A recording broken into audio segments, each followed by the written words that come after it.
We are back, baby! The player break is officially over and the first Tier 1 tourney has been put in the books. And this tourney being the Esports World Cup, or EWC, let's check out the final two teams for the grand final. It's the new G2 versus a team everyone's been calling the flukes of CS2 and not as sincere. So let's see the maps that they... Navi let G2 pick Ancient? Just as crazy as that decision, the entire game was a completely crazy showing. With even the commentators saying competitive CS is back, it really was a nail-biter down to the finish. Even going into OT, we nearly went into double overtime, but G2 took it 16-14. With nearly every player in the server having 20 plus Ks, this may have been the game of the year. That's how good it was. Even Alexi B did very well, and yet Navi just couldn't secure the win here. So, to map 2, we head to Nuke, which was G2's pick. And almost immediately, G2 hit a massive problem. Navi taking the first 6 of 8 rounds, G2 finally went on a roll, taking the final 4 rounds to knot the game up 6-6 at half. So now, 6 rounds away from winning the tournament, G2 completely shut down.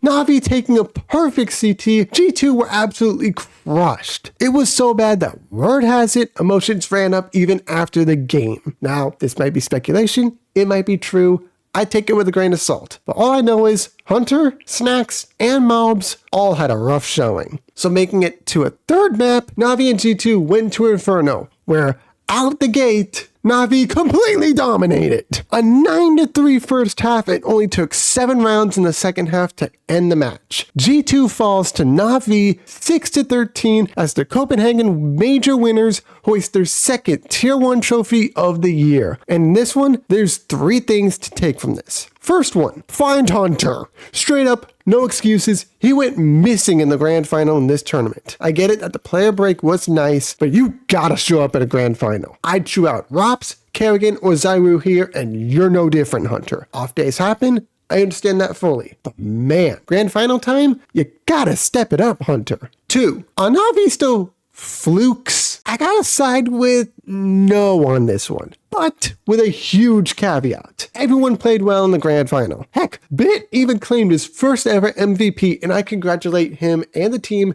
big time. And considering that Navi is 7-0 versus G2 ever since Lexi B was kicked out from the org, where's the caveat in all this? Let's go to the semifinals where Navi took on Mouse. Navi picked Dust 2 as their first map choice, a move that immediately backfired, losing 13-1. And that's not all. Alexi B had 0 Ks all game.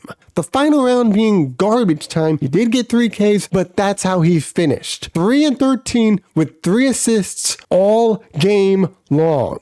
Now, I get it. Mouse is an insanely good team, one of the best in the world, but it feels like Navi go on a massive roll then fall off at the worst times. But not here in the EWC, so no, they're not frauds, but there's still something off about them, which is weird considering Navi just got named the #1 team in the world officially. And finally, my third point. Are G2 cursed? With the addition of Snacks and Mobs, the CS2 community is already speculating that Hooksy would have won them the EWC trophy instead of Snacks. Out the gate, Snacks' performance was a 0.95 all around the event.